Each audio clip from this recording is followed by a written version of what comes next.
Alrighty guys, we're back for some mono red aggro, and this is a Brothers War standard brew. We're gonna go over the deck, then hop right into some ranked, but first things first, for anyone who may not know, I'm Red Cat and I play aggro decks and any decks with red in them as well, so I hope that sounds fun to you.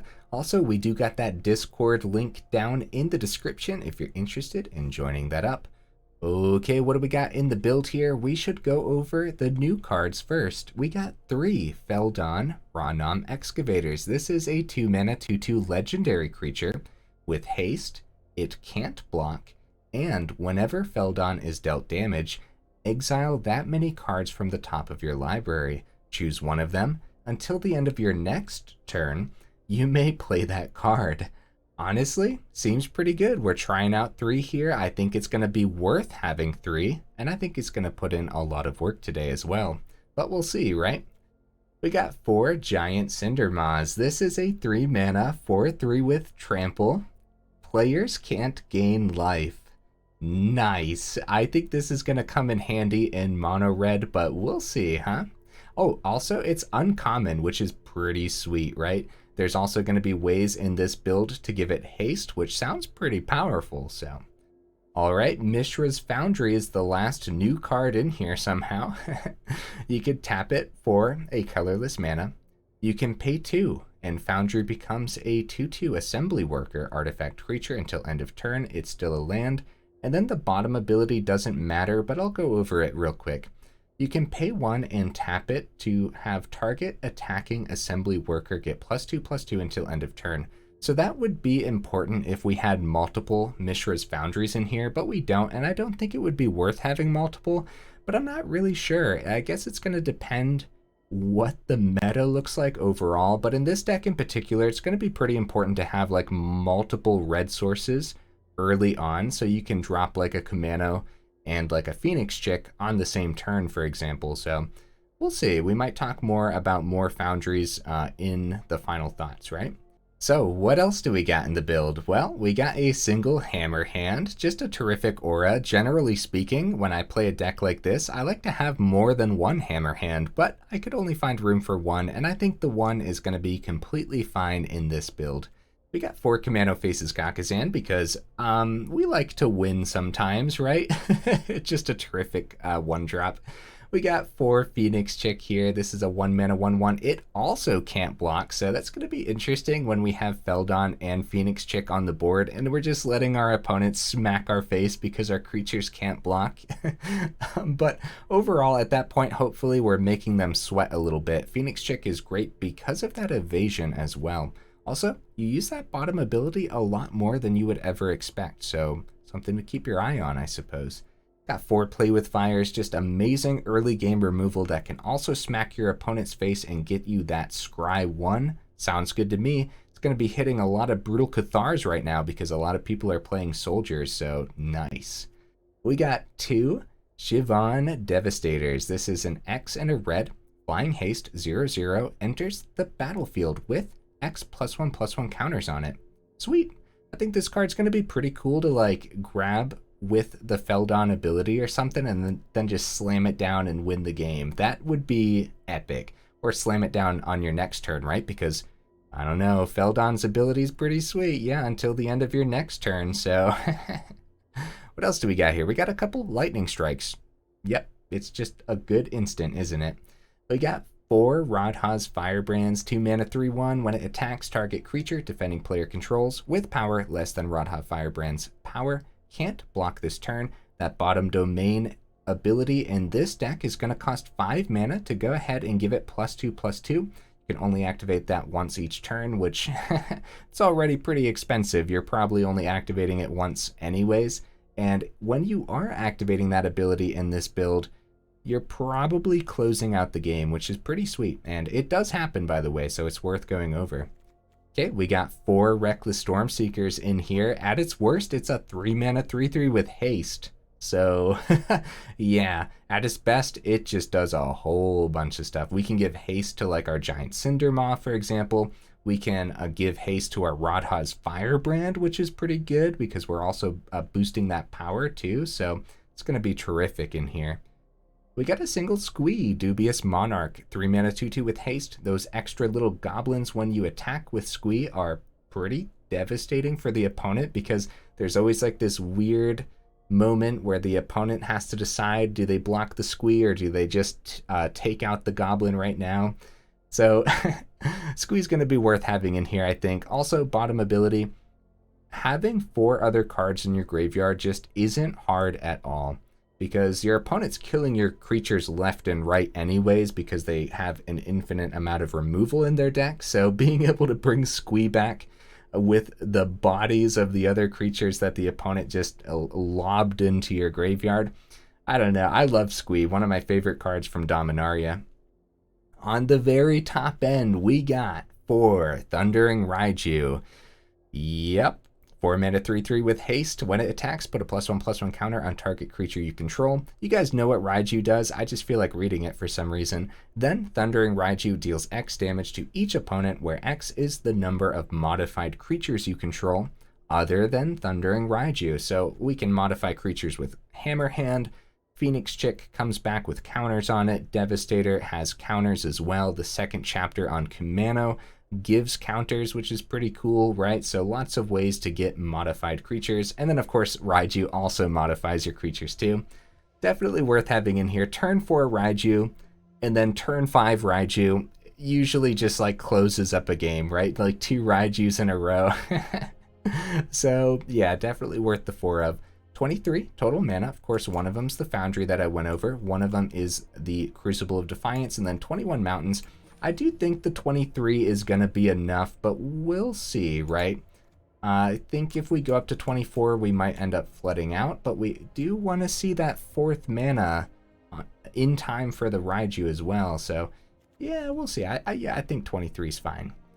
Honorable mentions, guys. Bloodthirsty Adversary. Yeah. Very powerful card. Feldon is kind of taking its place in this particular build. The Adversary ability here for 2 and a red only hits the Play with Fire and the Lightning Strike in this particular build. So I think Feldon's going to do a lot more than the Adversary could have done. But Adversary can block too. So I mean, I don't know. We'll see. Also, yeah, it kind of modifies itself if you bring it out with 5 mana too. So definitely something to think about. Obliterating Bolt, just more removal in general, is something to think about right now too. So I threw the new Obliterating Bolt over here. Even though we might see this more in like mid-range style builds, it's not going to really hurt to have one of these in an aggro style build. So something to think about. All right, let's go ahead and take this into ranked and see how we do.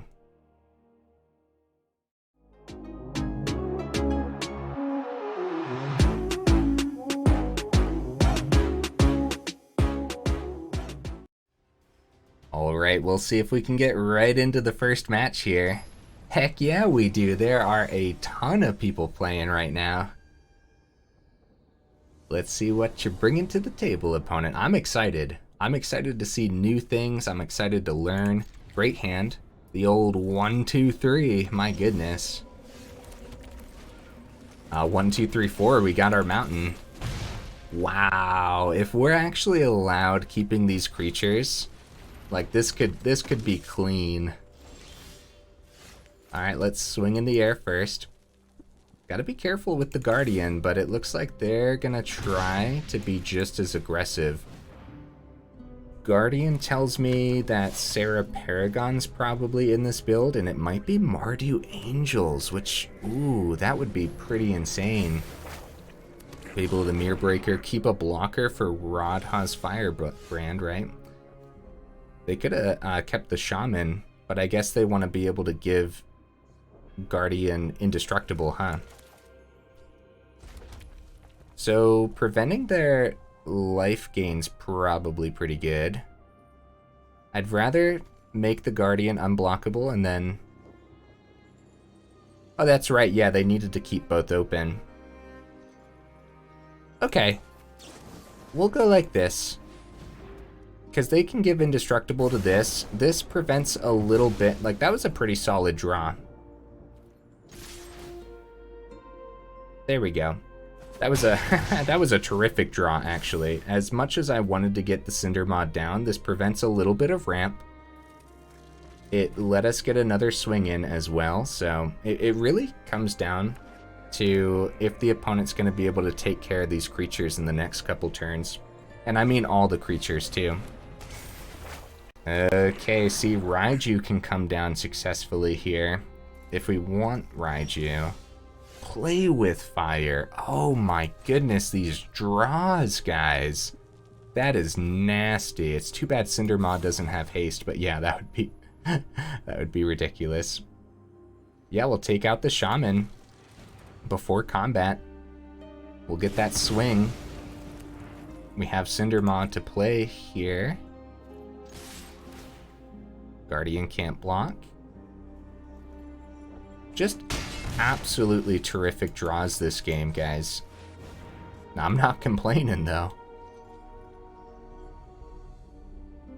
We'll see if Cindermaw prevents some life gain next turn. Like, maybe they had something ready. Maybe. Okay, they're gonna get Reflection. They're gonna get to... I guess because of the Fable, there is a problem because they can search for a board wipe, and something like Depopulate is pretty bad. We might... Yeah, they're probably searching for a board wipe, huh? Portal to Phyrexia. Oh my. 5 mana. Invoke Justice brings the portal back. Oh no. Oh no, guys. That is incredible. We have to sacrifice exactly 3 creatures, and we had 3 creatures. Well, it's not over, but it's probably over. Oh no, another land. They're gonna get another Reflection. Let me read the bottom of this again. At the beginning of your upkeep, put target creature card from a graveyard onto the battlefield under your control. It's a Phyrexian. Oh my goodness, this is gross, guys. It's just an Invoke Justice Portal to Phyrexia deck. Well, that lined up nicely. Hey, we were getting great draws too. I mean, I can't be mad that the opponent also got great draws, you know? I guess with Fable of the Mirror Breaker, that's one of those things with Fable, right? Because you don't necessarily need great draws because that second chapter filtering is actually just insane. Bring that Giant Cindermaw back. And they can successfully keep blockers back while dealing damage. Oh my goodness, guys, this looks insane. It's a new Mishra card here. We're down to 8. I mean, we're not gonna get there. We're just not gonna get there, guys. This is really fun, though. Honestly, it's just so great to see new things. I'm actually pretty afraid of what Invoke Justice is capable of now that we have so many huge cards to bring back with it, huh? So we will go ahead and let them play this out because, man, that's fun. Bring back our Raiju. Oh, copy the Raiju. Copy the Raiju. I'm waiting until they swing. No, copy the Raiju. I know, it would have been overkill. It would have been. But it would have been so cool. Ah, man, new cards. I'm happy. I'm pleased. I know we lost, but... So this new Mishra, Tamer of Makfawa. So 5 mana 4/4, ward, sacrifice a permanent, right? So permanents you control have ward, sacrifice a permanent. Each artifact in your graveyard has unearth for a 1 black and a red. So I'm guessing like it's probably for Invoke Justice, right? And then the mana base has to lean towards white so that way it can successfully cast the Invoke Justice, probably for the Fables, and maybe only 1 or 2 of these Mishras on you know, on a top end. That's what I was gonna say, but this is the actual top end. Very cool build, opponent. I'm pleased. Let's take this into the next one. Enough rambling about it, huh? Oh, getting stuff done here too. Sweet. I'm gonna need that gold. My goodness. I spent all the gold on packs and feel like there's just so many great rares and mythics. A lot of great mythics this time, actually. We go first. Great hand. Wow. Nice. I like it.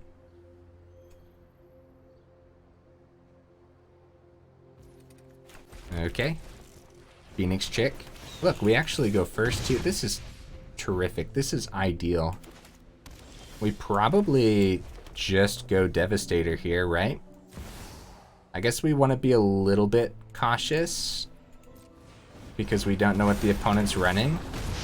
But extra damage is fine too. Couple Stormseekers. Okay, they're ready with their Make Disappear, huh? Make Disappear one Stormseeker. I'm not doing it. I'm not running it down. It seems like it could also be the Flash Soldier. Oh, if it is the Flash Soldier, I mean, they could still have a Make Disappear open then, right? It was not. Okay. Okay, yeah, because it could have been. Okay. Let's play with Fire the opponent's face here.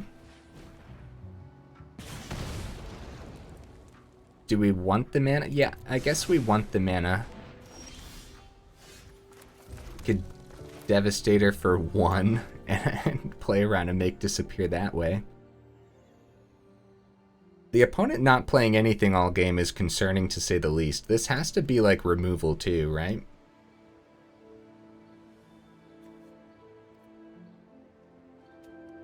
Alright, I'm gonna go Devastator for 3. I'd rather that get gobbled up by a Make Disappear. Like I said, we could go Devastator for 1. Okay. So it lands, so it could also just be some simple removal. Fading Hope. We don't know if this is control, tempo, soldiers. What am I up against, guys? March of the Otherworldly Light. Oh. Okay, we can start running down these Stormseekers, I'd say. We're gonna run right into a Wandering Emperor, huh? Oh, Cindermaw.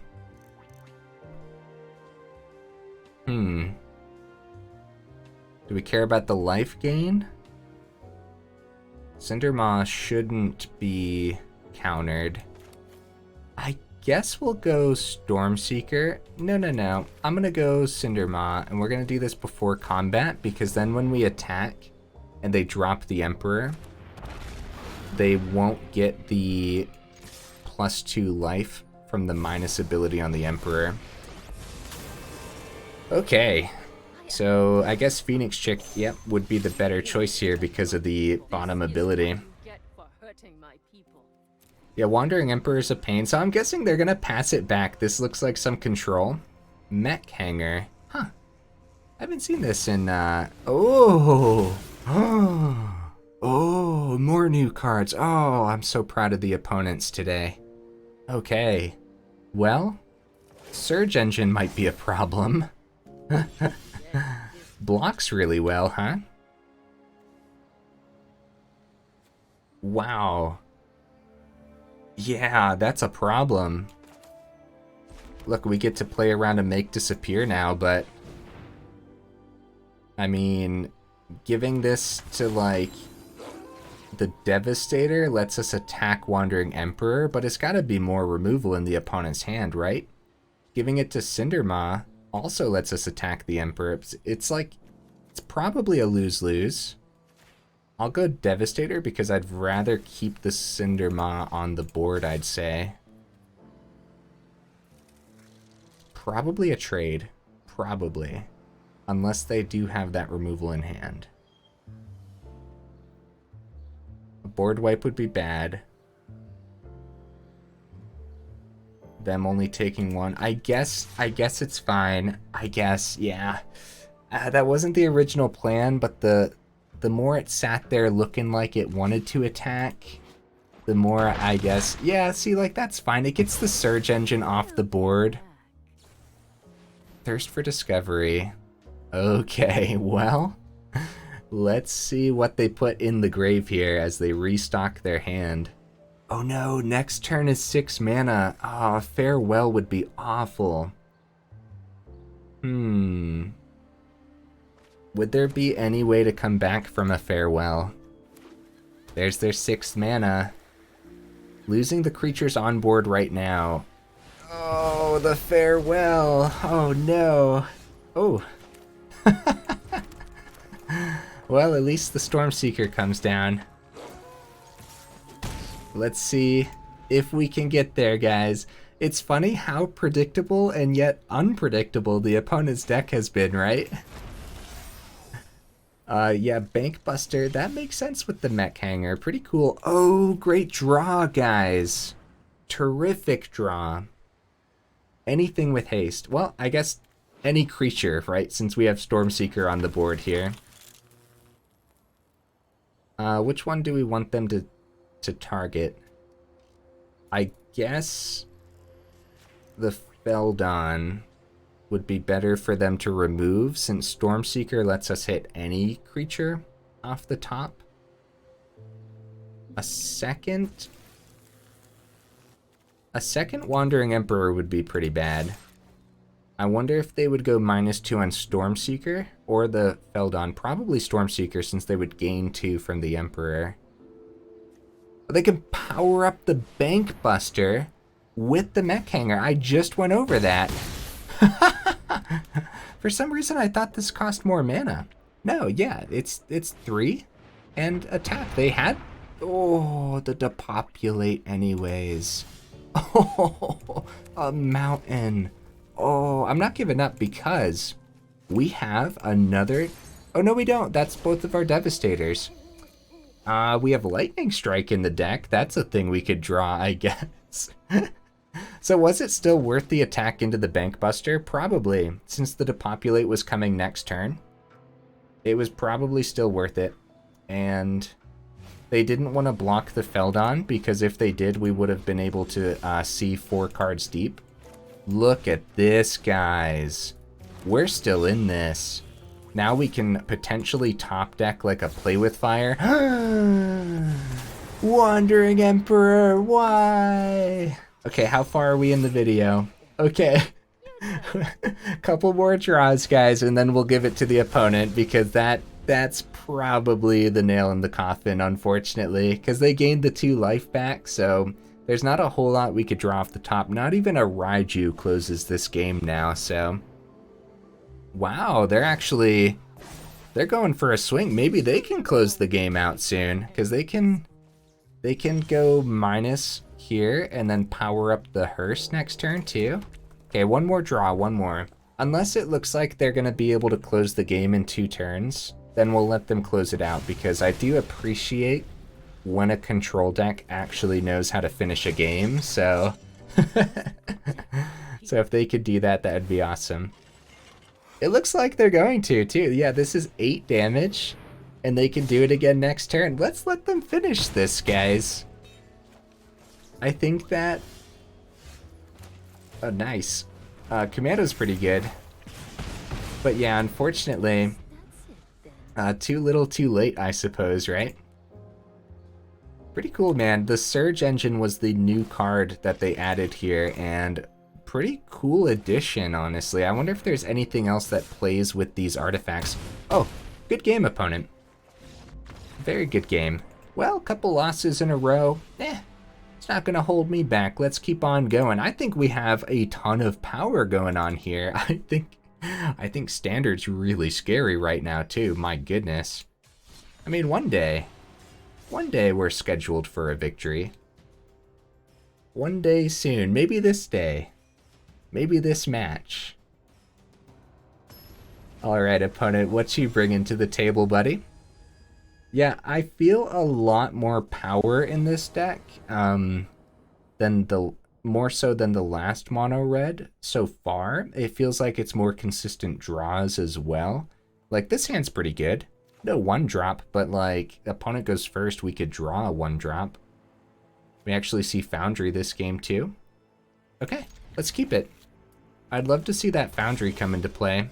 Like, Foundry would have been pretty good last game, huh? Actually, I wonder if that would have helped us finish the match at all, depending on when we got the Foundry and when we could start powering this up. Yeah, that's something to think about, guys. We might have been able to get there last game. There's no question in my mind. We're going to go ahead and Lightning Strike that. Actually, never mind. There is a question in my mind. I think buffing the Firebrand is fine here too. While the Dennick's lifelink is a little bit of a problem, at least we can make the Dennick, you know, unable to block, so.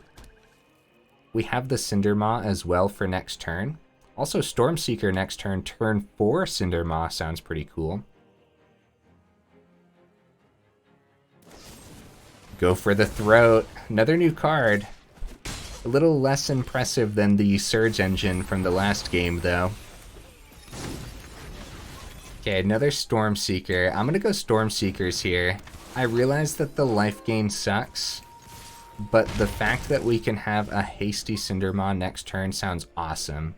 And if they swing with the Dennick again, then they're getting a little greedy. Must have more removal here.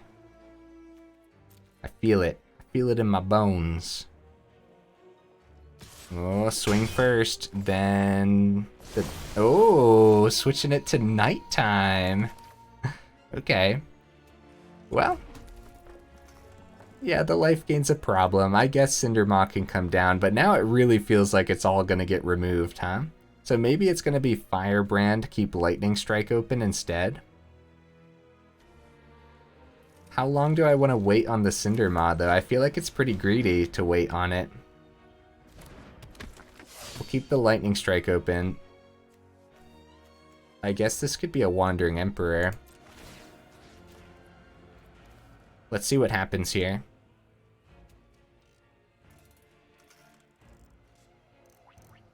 So cut down can't hit the Storm Charge Slasher. Oh, they dropped the oops. They wanted to do that before it let us get haste. That is, in fact, an oopsie-daisies. That's okay, opponent. It happens to the best of us. It has definitely happened to me. So we're going to just keep that Lightning Strike open for the Dennick. Again, if they get a little greedy and swing with it, it's not necessarily something... Ooh.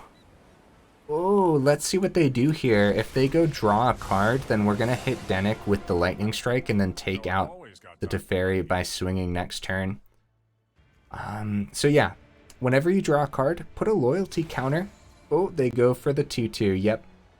Whenever you draw a card, put +1/+1 counter on this creature. Okay. See if they swing here. It would be worth taking out the Dennick, I'd say. Actually, yeah, we have Radha on the board. I don't know why I keep forgetting that. Let's take this out. Now we'll be able to hit Teferi. Good draw, I guess, because I don't mind. Actually, we're gonna hold Cindermaw back again. Okay. Give you haste. We're gonna swing at you, swing at face, right? And you can't block. Pretty good, pretty good. Down to 3. The opponent took how much earlier from their mishap? Yeah, GG opponent. Yeah, unfortunately, they wanted to use that Destroy Evil before my combat started. So they took an extra 5 from that, I think, maybe? That is a GG, though. Nice! We got a victory, guys! We got there! I mean, the deck feels... like, it feels sturdy. It kind of sucks that we didn't get the Cindermaw down in the last game, but I didn't really find the right moment to squeeze it onto the board, especially when the Reckless Stormseeker just felt a lot better to get on early, and then worst comes to worst, you get Cindermaw and then give it that haste from the Stormseeker, you know? So, okay, good hand. Yeah, I think the hands have been consistent. I think it's because it's more of a traditional mono red build that we've been seeing since Dominaria came out, and so it's kind of figured out a little bit more in the sense where, like, yeah, we're just getting more consistent draws because of that. Not bad. A 2/2 Devastator is sweet, and Kumano flips next turn. Rafine's Tower, huh? Is this going to be another one? Another legendary build? Ooh, Tenacious Underdog. Okay. This flips, and that Play with Fire is looking pretty good, huh? Keep the Lightning Strike open. I'm okay with that. I don't want to trade the Etching, because that Exile is going to come in handy for their second Tenacious Underdog, right? Now we'll see, though. This could be a Rafine, too. The ward on Rafine. Yeah, second Tenacious Underdog. I was joking, but I guess I wasn't joking. We'll take it out. Yeah, I know we could top deck a Play with Fire, but right now we have those 2 mana open. They go cut down. This one goes to the grave. Nice. Nice. Well, woo, buddy. Oh my goodness, what a draw, guys. Holy cow. I mean, I couldn't have asked for a better draw. Let's buff Devastator. Keeping them both at 3/3 might make it so that way if they have removal for one, like an Infernal Grasp or something, I don't know, like the Hammerhand could close it out next turn. So I think keeping the power spread is better than putting that counter on the Raiju. Also, yeah, Hammerhand might just close out the game anyways. Okay, this definitely feels like Wandering Emperor territory. I think we have to save the Hammerhand back, unfortunately. I guess the Wandering Emperor would want to gobble up, I guess, huh? How do I want to do this? Oh. Something's happening now? Maybe? Maybe not? A Void Rend before we get the counter. Wow, I was almost certain it was going to be Wandering Emperor. Okay, anyone's game, guys, because it's going to pass back to the opponent and they could just find removal and then they could start gaining life. So this is where those Cindermaws would come in handy. At the same time, like, blitzing back their underdog's super dangerous right now too. Like, yeah, they really need some life gain. Okay, so Interceptor has the life link, but we have flying. Wait. It connives. When it connives this way, return up to 1 target spell to its owner's hand. Right. That has to target on the stack. Maybe they thought they were going to bounce the Devastator, but even so, we could replay the Devastator, right? I guess they didn't have anything else in hand, guys. Yeah, GG opponent. Wow, I kind of feel like we got lucky there, honestly. I feel like there was a lot more, like, in that style of deck that could have happened. Like that Wandering Emperor that I was anticipating that they didn't have. Like, that would have been pretty bad. I saw we drew a Play with Fire there too. That's a pretty good draw there as well. Especially when we could have just hit their face because they were getting so low. And then get that Scry as well. Woo, great hand. Feldon's here. Let's go. Alright. Get Kumano down. This would have been the ideal hand to go first with. Uh-oh, they're just gonna pass, aren't they? Oh no, Blood Tithe Harvester. Wow.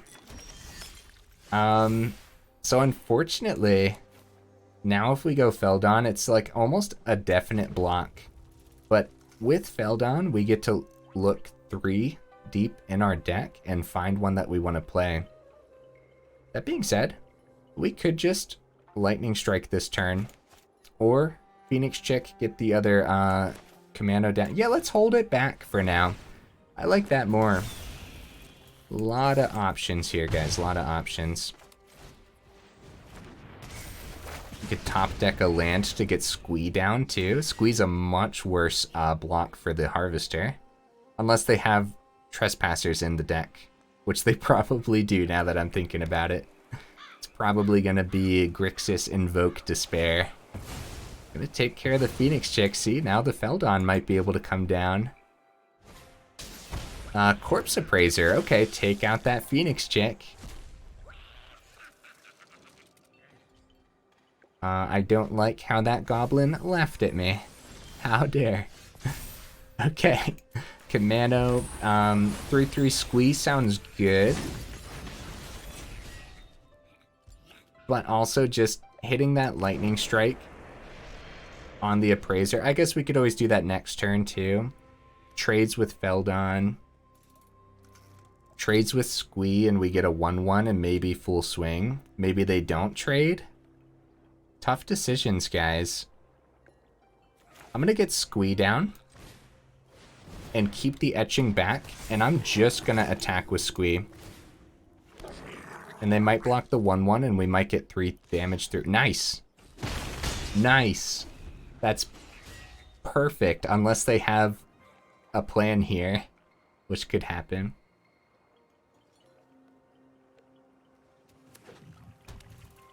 Okay, they have 4 mana, so Invoke Despair isn't happening yet. Okay, Blood Tithe Harvester number 2 hits pretty hard because they got 2 blood tokens open. Okay, Etching's coming back, and this is probably either Cut Down or Infernal Grasp. Crucible's good because, yeah, we can actually do 2 things here then. So I am going to play this, because I think we're going to go Feldon. And before combat, let's go Feldon first, because it could be a Make Disappear as well. Because they do have the blue open with the Shipwreck. And, oh, well, I guess Lightning Strike, I don't know, which one would we rather have the Make Disappear on? Very tough decisions today, guys. I wonder where they block, because do we do Lightning Strike before combat? I guess so. I guess because we could wait to see where they block or if they block, but then extra damage isn't going through. I guess at that point we could always save Lightning Strike for their face too, which is extra damage to their face. I don't know. Tough decisions, man. A Braid. Nice. Okay. This is still a full swing. Full swing, extra damage. Feldon lets us dig. Let's see what we find off the top. Let's look for like a Devastator or a Raiju. Ooh, okay. Stormseeker because of haste, probably. They're at 5. Invoke Despair next turn would hit both etchings because it hits creature then the enchantment. So I guess the haste, yeah. The haste on Stormseeker is probably the best bet. And then we could top deck like a Play with Fire. Opponent, don't do it. Don't do it, opponent. Wait, they don't have... they don't have... Wait, where do they have it? I'm missing it somewhere. No, it is the Invoke Despair. 1 black? Oh, this is Sulphur Springs. I thought this was blue. Well, sacrifice creature. Sacrifice enchantment, and they get a draw. Well, I mean, we kind of sort of knew that this was going to happen. Squee can come back. That hits pretty good. But it's definitely just going to be Reckless Stormseeker this turn, since it's the only turn we get to play the free card that we got off of the Feldon. They're down to 1, and now they're sweating because Squee can come back. We have... Like, they need to hit Stormseeker. Infernal Grasp just became obsolete in their deck. Yeah, they're sweating, dude. So, like, another Invoke Despair. I don't think that would be enough unless they could gain some life off of whatever they end up drawing, you know? So I don't know if it's gonna work. Even chump blockers won't work because Cindermaw has trample, so they need removal for that as well. Oh, it could be Firebrand too. Could go wide with Squee instead. I'm gonna go Cindermaw. We have 2 mana open if it's a make disappear.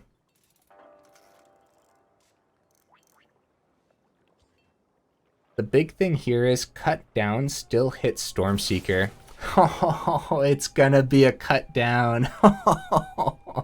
Okay, what was a better option there then? What was a better option? Because we had Squee. Squee also gets hit by a cut down.